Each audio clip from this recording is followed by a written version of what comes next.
Congratulations on the win in Paris, Thomas. Fantastic. All of us at the LET were watching and cheering you and the team on. How does that rank in terms of your career highlights?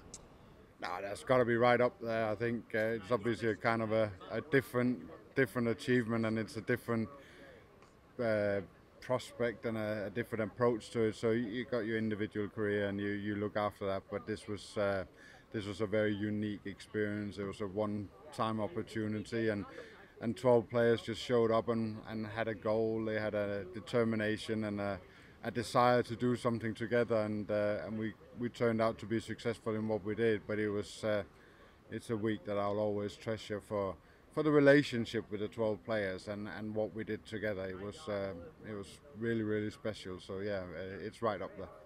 From your experience, have you got any advice for Katrina and the European team heading into Gleneagles?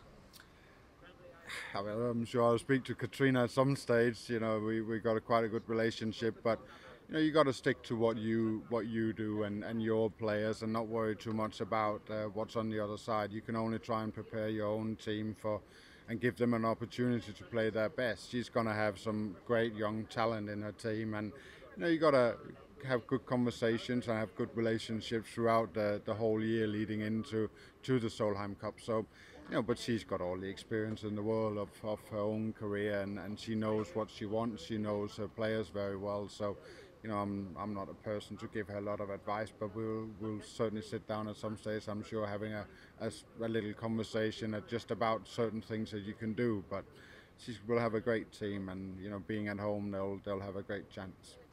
Are there any players that you'd like to see the team? There's some really strong Danish players coming through at the moment. Yeah, we obviously had Emily in the last team, and you got Nana and Nicole. That seems to certainly off to a good start this season as well. You know, they're great, talented girls, and they have you know, they show quality on the golf course. And you know, you follow these players through their amateur career. They come through a great amateur system, and they've done very well. And now they're finding their way in the professional game. You know, they're tough competitors, and you know, it goes up and down, but I'd certainly think that both of them will have a great chance of being in the team. They're very talented and have great prospects of future ahead of them. So I can't see why they couldn't make it. How did you find getting the Ryder Cup tattoo with the winning score? Well, I wouldn't recommend it to Katrina to make that promise, that's for sure. But you know, it's yeah. You make silly promises at mad moments in the heat of the battle, and you know, sometimes you gotta live up to what you promised. That was actually going to be my next question. Would you recommend it to Katrina to get the winning score should they win in Gleneagles? Well, I'm sure if you could hand her a win right now, I'm sure she'll consider it to have the score tattooed somewhere. Might underneath her foot though. And would you like to see more mixed European Tour and Ladies European Tour events in the future?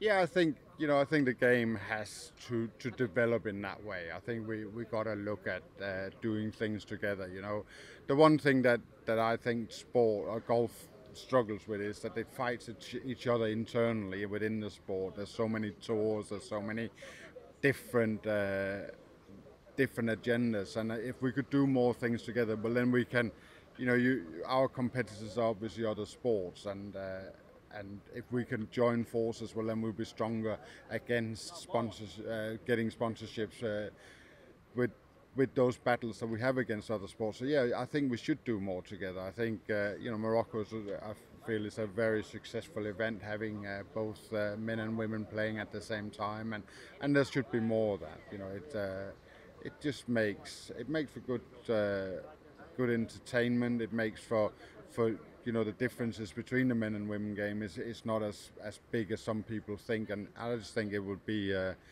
it'd be more appropriate in this day and age as well to try and join forces in what we do. Fantastic. Thank you for your time, Thomas. Thank you.